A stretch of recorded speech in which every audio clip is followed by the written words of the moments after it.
انت مش مدمن سجاير، ولا انت مدمن موبايل، ولا مدمن ريلز، ولا انت مدمن.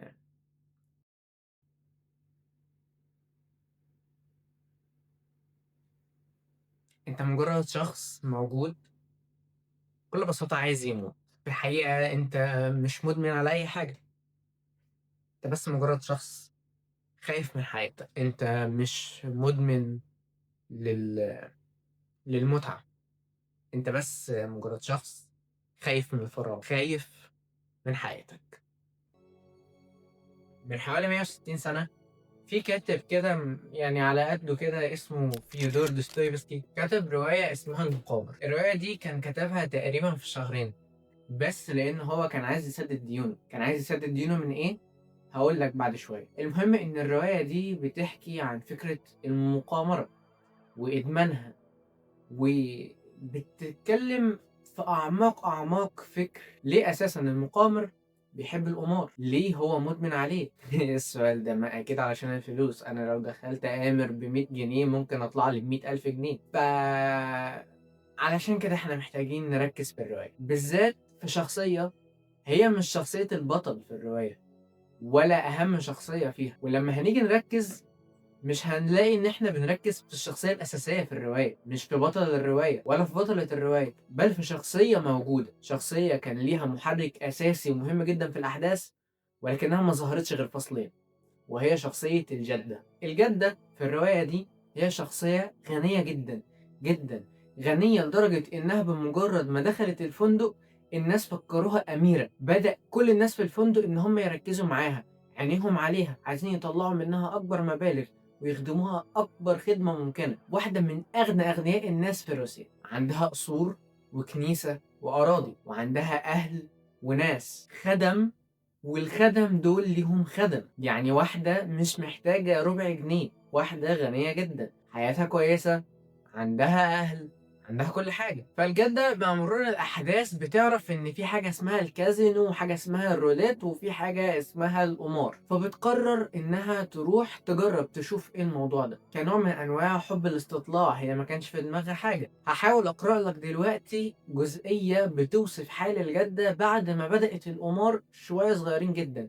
ده كان اليوم الأول ليها إنها تجرب حاجة زي كده. إن الجدة لا تكاد تستقر في مكانها، إنها تحتضن بعينيها البراقتين الكرة التي تتواسى بين حجرات الصفيحة الدائرة. لقد خرجت الجدة عن طورها، أصبحت لا تستطيع المحافظة على هدوءها، حتى لقد ضربت المائدة بقبضة يدها حين نادى الموظف قائلا 36، بدلا من أن يعلن عن خروج الصفر المترقب. بعد الموقف ده بيوم واحد وبفصل واحد بس في الرواية بيحصل الآتي زي ما هقرأ لك بالظبط. كانت الجدة مهتاجة اهتياجا شديدا. كان واضحا أن روليت تحاصر فكرها، إنها لا تنتبه الآن إلى أي شيء آخر غير الروليت. تبدو ذاهلة ذهولا قويا على وجه العموم. من ذلك مثلا أنها لم تلقي أي أسئلة أثناء الطريق كما فعلت في الصباح. خدت بالك من حاجة؟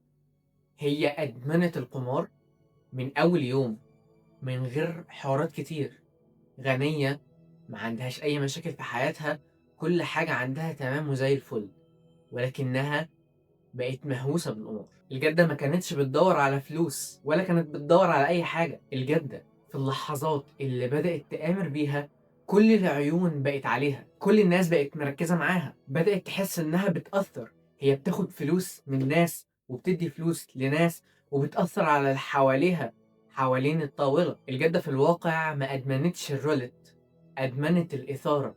لحظة إحساس الوجود اللي حستها في الكام ثانية اللي كانت بتلعب فيهم وبتكسب، لحظات بسيطة من المتعة الوهمية كفت إنها تعيش روحها الميتة. كانت مستمتعة باللحظات اللي بتأثر بالسلب فيها على المجتمع المنافق اللي كان موجود حواليها. واخد بالك من حاجة؟ أنت هي الجدة، أنت بتعمل نفس اللي الجدة بتعمله، نفس اللي الشخصية دي اتكتبت بتعمله من 160 سنة، هو اللي انت بتعمله دلوقتي في اوضتك. الدوافع هي والإنكار هو فكرة أنا عايزة أرجع فلوسي اللي خسرتها في الكازينو، ولكن في الواقع مش ده هو المبرر. نفس دوافع الست دي من 160 سنة هي دوافعك دلوقتي لأي حاجة أنت بتدمنها مهما كانت المادة الإدمانية دي إيه.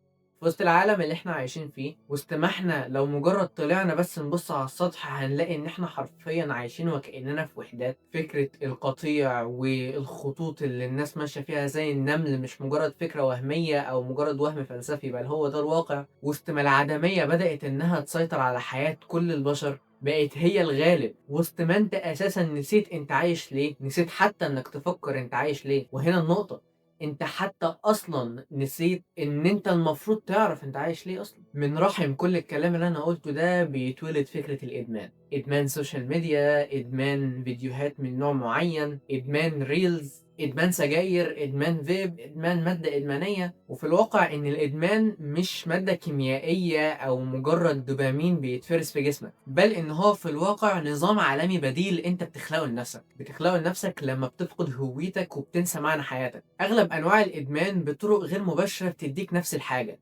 هو معنى وهمي، جرعة معينة من الهدف الوهمي، كسكرول زيادة، جرعة زيادة، مرة كمان. بدل ما انت بتبدأ انك تواجه نفسك في معركتك الحقيقية، انت بتخلق لنفسك معركة صغيرة بتقدر انك تعيش جواها عشان تحس بإحساس النصر، بدل ما تحاول انك فعلا تنتصر في المعركة الموجودة. الموضوع اشبه بفكرة ايه، انت دلوقتي عليك امتحان بعد بكرة، والامتحان ده لازم تذاكره لانه مهم جدا لمستقبلك. هي دي معركتك الحقيقية، صح؟ دي حاجة انت المفروض تعملها علشان دي بجد حاجة حقيقية. طيب لو جيت لك في اللي هو اليوم اللي قبل الامتحان ده واديت لك لعبة جامدة جدا تقدر انك تختمها في ساعتين، نفس الساعتين اللي كنت هتذاكر فيهم هم الساعتين اللي هيتختم فيهم اللعبة، نفس المدة طبعا من غير تفكير، فانت هتروح للعبة. اللعبة فيها انتصار في الاخر، انت عندك تارجت دلوقتي، حاجة اتحددت جوه مخك وهدف وهمي، انا لازم اخلص اللعبة دي، لازم انتصر على الفاينل بوس. وفعلا بتنتصر في النهاية في معركتك اللي هي اللعبة.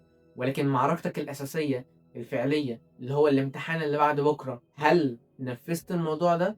هل ذاكرت؟ هل رحت وخلصت معركتك دي؟ هتزنق نفسك في الاخر وهتعمل السرفايفل مود اللي احنا بنسميه وضع زنقة الكلاب، وفي الاخر هتروح ممكن تضرب معاك وتجيب درجة كويسة، او ممكن تنجح او ممكن ما تنجحش. ادمانك لأي حاجة في الدنيا مهما كانت ما هو الا هروبك من مسؤوليتك ومسؤولية حريتك، مسؤولية واقعك، هروبك من الواقع، هروبك من فكرة ان انت عندك واقع وحياة لازم تعيشها. في العالم بتاعنا والبيئة المحيطة بنا دلوقتي بقى الموضوع صعب، بقينا في عصر أسرع بكتير لدرجة إن هو أسرع من إن مخك يستوعبه، فبالتالي بقى إنك تعيش حياة صعب جدا، صعب إنك تكمله. فبالتالي أنت دايما بتلجأ لثلاث حاجات، والثلاث حاجات دول هنتكلم عنهم بعدين. ولكن خلينا دلوقتي نتكلم على فكرة الإدمان نفسه. هنا بقى احنا لازم نسأل سؤال مهم جدا جدا، ليه الوباء ده زاد في عصرنا بالشكل ده؟ ليه دلوقتي يستحيل تماما انك تمر على واحد ما تلاقيهوش مدمن لحاجة معينة؟ ليه جيلنا دلوقتي بقى مرعوب من فكرة انه يقعد مع نفسه وانه يواجه حياته وانه يخلق معناه؟ ليه احنا عايشين في عصر مليء بالسرعة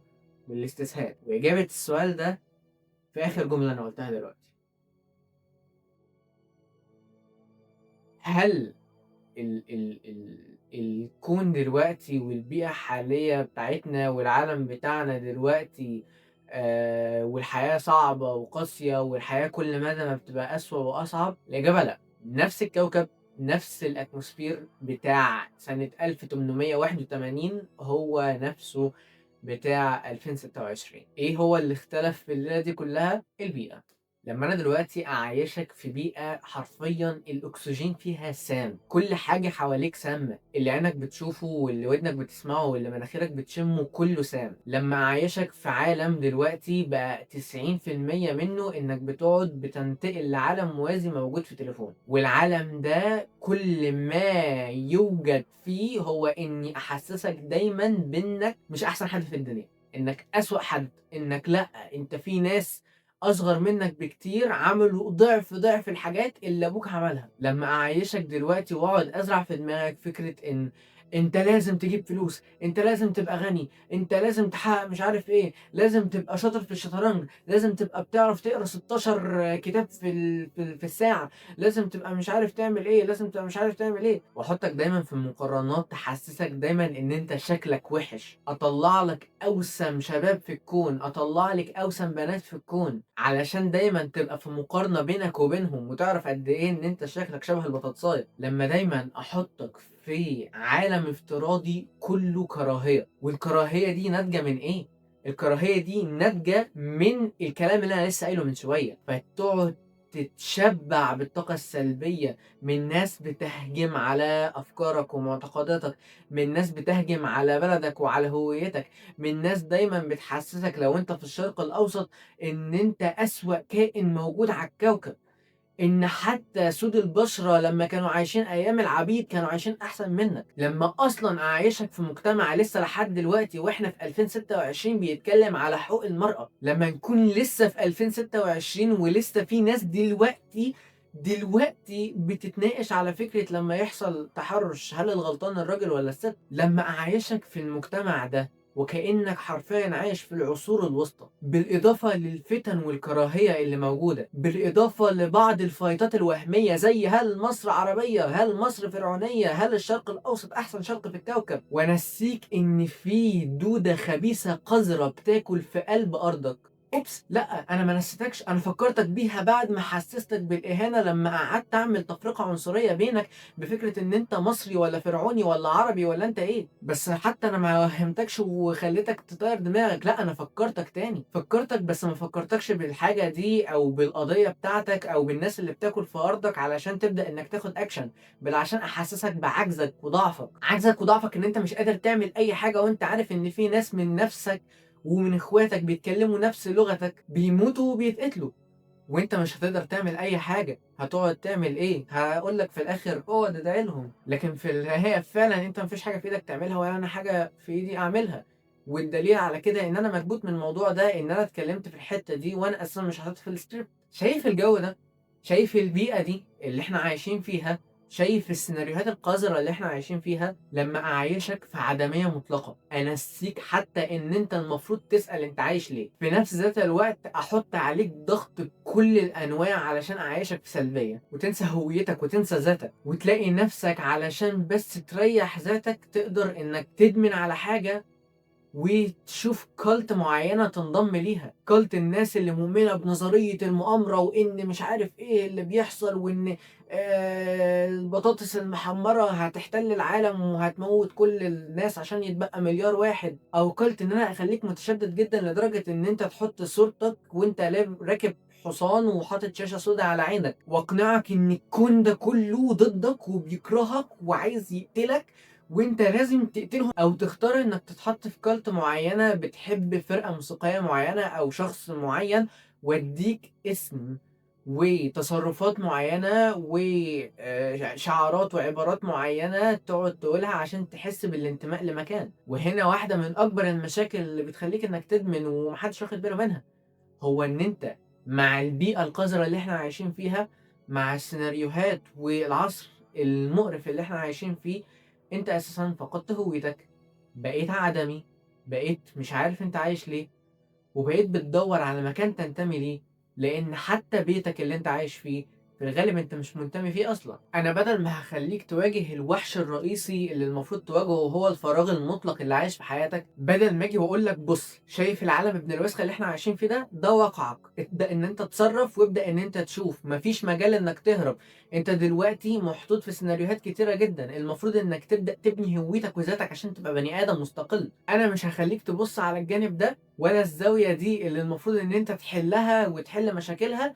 بل إن أنا أساسًا حتى هاخلّيك تكره فكرة إنك تشوف فيديو يعلّمك حاجة أو إنك تقرأ كتاب، بإن أنا آخُد لك علم معيّن أو حاجة معيّنة صعبة جدًا واشرحها لك في 30 ثانية في ريل، فتحس بإن أنت مثقف وفشيخ وما فيش منّك اتنين، رغم إن أنت أساسًا الريل ال30 ثانية ده أنت مش فاكر منّه أي حاجة غير إن هو كان بيتكلّم على راجل بشنب كبير ولابس نضارة وقصير وعامل كتاب اسمه هكذا تكاثر. خلّينا نكون واقعيين وخلّينا نعلنها، الإنسان الحديث ما عندوش الجرأة ولا الشجاعة إن هو يواجه فراغه، فبالتالي بيتجه ل3 حاجات، حاجة من ال3 حاجات دول، عشان لما بتقف عاجز قدام الحقيقة عقلك بيفتح لك 3 ممرات هروب، وانت بتختار تروح في انهي واحد فيهم او تعمل سيلكت اول.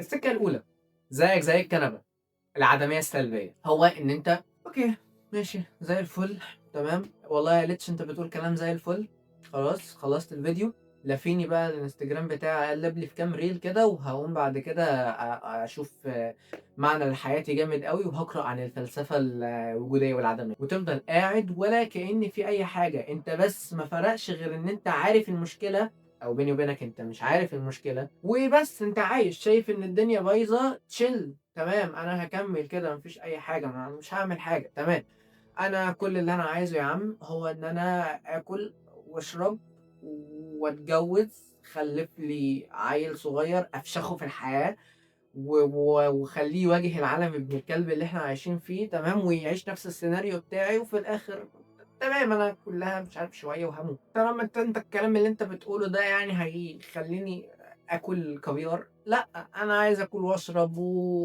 وانام وباللي بلاش. الممر التاني اللي انا كنت اتكلمت عنه من شويه وهو فكره الكالت، ان انا بشوف جهه معينه من ناس مسميين باسم معين وبيقولوا شعارات معينه وبفضل ماشي معاهم، ويا ربي فكرة الكولت دي قد ايه عملت كوارث، قد ايه قتلت ناس، قد ايه في ناس وحشين استغلوها. اروح اشجع فرقة موسيقية معينة علشان بتدينا اسم معين كده كالفانزات بتوعهم، علشان يبقى عندنا شعارات معينة وادوات معينة بنستخدمها، وابقى حاسس ان انا مش لوحدي، وان انا في ناس كتير قوي مني بتحب نفس الحاجة، واعيش في قطيع، ولكن الفرق ان انا مختار القطيع اللي انا امشي فيه، فانا بالتالي كده انا حر، انا ما بمشيش ورا قطيع الناس دول.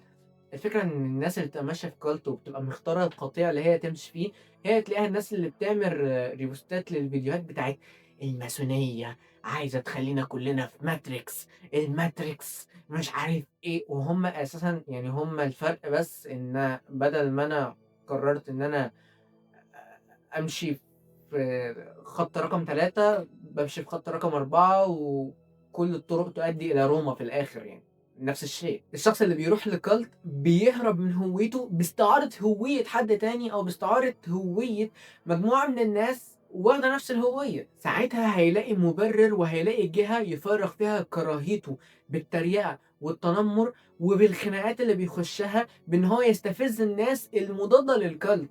فاحنا حرفيا بقينا عاملين ايه؟ مجموعة من القطعان، انا مش عارف كلمة قطعان دي صح ولا غلط، بتتخانق وبتضرب في بعضها، والمجموعة من القطعان دي كلها ماشية في قطيع، زي بالظبط الأنبوبة اللي جواها أنابيب، والأنابيب اللي جوه الأنبوبة الكبيرة دي كل أنبوبة فيهم مش عارفة إن جنبها أنبوبة، وإن كلهم ماشيين في أنبوبة واحدة.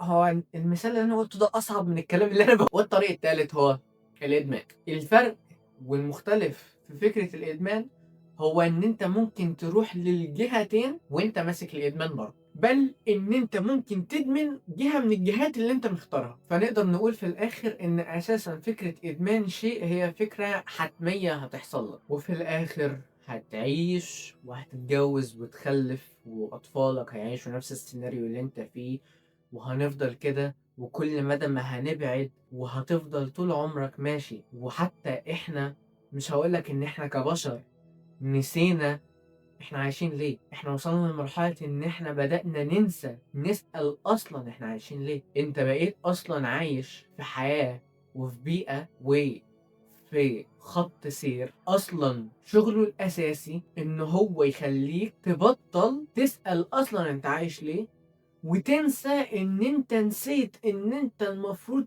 تسأل سؤال انت عايش ليه. فبالتالي هتفضل في العدمية، هتفضل في قطيع، ويوم ما ربك يفرجها معاك هتبقى انت اللي بتختار القطيع اللي انت ماشي فيه، وبرضه هتفضل ماشي في قطيع، وبرضه هتفضل في العدمية، وهتنسى اصلا فكرة انك تقف شوية، تقعد مع نفسك في الظل، تسأل نفسك هل اللي انا بعمله صح ولا غلط؟ هل اللي انا بعمله في يومي هو فعلا اللي انا عايز اعمله، ولا انا بهرب من حياتي بان انا بضيعها، وان انا بخدر نفسي من مواجهة المشكلة اللي أنا بقيت فيها. الحياة صعبة، أوكي، أنا عارف إن الحياة صعبة، عارف إن في سيناريوهات كتيرة أوي قذرة في الحياة، عارف إن كل الكلام اللي أنا قلته في الفيديو ده أساسا يعني يتحط في إمضة أسبابك للانتحار، ولكن هو مش ده الهدف من الفيديو. الهدف من الفيديو إن أنا بدل ما أنت باصص كده أجيبك تبص كده، علشان دلوقتي أنت المفروض ما تسألش وتقول قد إيه إن أنا حياتي صعبة، ولا إنك تقعد تبكي على الأطلال. المفروض دلوقتي إن إحنا نقول اوكي، احنا دلوقتي خلاص الحياة بتاعتنا كده، والسيناريوهات اللي احنا عشنا فيها كده، والجيل بتاعنا كده، وحياتنا كلها كده. اوكي، نعمل ايه بقى عشان بقى نبدأ نظبط؟ ولو انت مستني ان انا في اخر الفيديو اقول لك تعمل ايه وما تعملش ايه، فانا مش واعظ، انا مش جاي علشان اقول لك نهج تمشي عليه، ساعتها هكون انا اساسا بوديك في كلت. انا بس بتكلم وبسأل عشان اخليك تسأل، عشان انت تختار، علشان انت تواجه. لكن لو انا قلت لك مثلا على اختياراتي الذاتيه، على الحاجات اللي انا عملتها، او اديتك نصايح، فانا كده بقول لك اعمل زيي، وانا مش عايزك تعمل زيي، انا عايزك تعمل زي ما انت عايز. لو تقلد حد فتقلد ذاتك، الفيجن اللي انت شايفها لنفسك في المستقبل هي اللي تعمل زيها، مش تعمل زيي او زي الانفلونسر المشهور بتاعك او اي حد. كون انت. في النهاية لازم تفهم ان الهروب مش بيحميك، ولا فكرة الادمان بتخدرك او بتداويك. حلوة دي والله، لان الوحش اللي انت هربان منه هو في النهاية عايش جواك انت. انت مش مدمن، انت بس مجرد انسان مكسور. انت خايف من الفراغ، خايف ان انت لو قفلت الشاشة دي وقفلت موبايلك، شلت الحاجة اللي انت كنت مدمن عليها، تلاقي نفسك لوحدك، تلاقي نفسك مش لاقي حد، تلاقي نفسك في فراغ، تلاقي نفسك مستقل وفي شاشة سوداء وفي أوضة مظلمة. ولكن في الحقيقة هو ده اللي المفروض يحصل أصلا، هو ده نقطة الانطلاق بتاعتك. انت خايف انك تواجه الحقيقة دي، رغم ان انت في أعماقك عارف ان دي الحقيقة. انت لازم تبقى لوحدك علشان تبقى انت، مش تبقى نسخة من حد او ماشي تبع حد. انا عارف ان انا بقوله موجع، واللي انا بقوله مرعب، وانت ممكن تلاقي نفسك مش متفق معاه حتى بس علشان انت خايف تتفق معاه. لكن خليني اقول لك الحاجه اللي الريلز والحاجات السريعه والفيديوهات اللي بتقول لك I'm fucking rich دي مش هتقولها لك. المعنى مش بيجي بلايك، ولا بجرعه دوبامين، ولا بفيديو بتتفرج عليه بالليل الساعه 4 الفجر. المعنى والقصه بتتولد من قلب معاناه، من قلب السيناريوهات الوحشه اللي انت مريت بيها في حياتك. لازم يجي الوقت اللي تبص في عين فراغك وتقرر ان انت مش هتهرب تاني لاي حاجه، انك لازم يجي اللحظة اللي خلاص هتقعد فيها وتسأل أعظم سؤال في الكون، أعظم سؤال لازم إنسان يسأله لنفسه، السؤال اللي مهما كانت بساطته أو العالم أقنعك إن هو بسيط، إلا إن هو أهم سؤال، السؤال اللي بدأ منه كل حاجة، السؤال اللي خلى الإنسان يبدأ من إن هو بياخد طوبة وبيفحتها علشان يطلع نار، إن هو دلوقتي يبدأ إنه يحتل الفضاء. السؤال اللي لازم تسأله، اللي كل الناس فهمتك ان السؤال ده عبيط وسهل وكوميديا سوداء كده انك تسأله لنفسك، السؤال ده لازم تيجي تقعد تسأل نفسك: انا مين؟ انا بعمل ايه؟ انا عايز اعمل ايه؟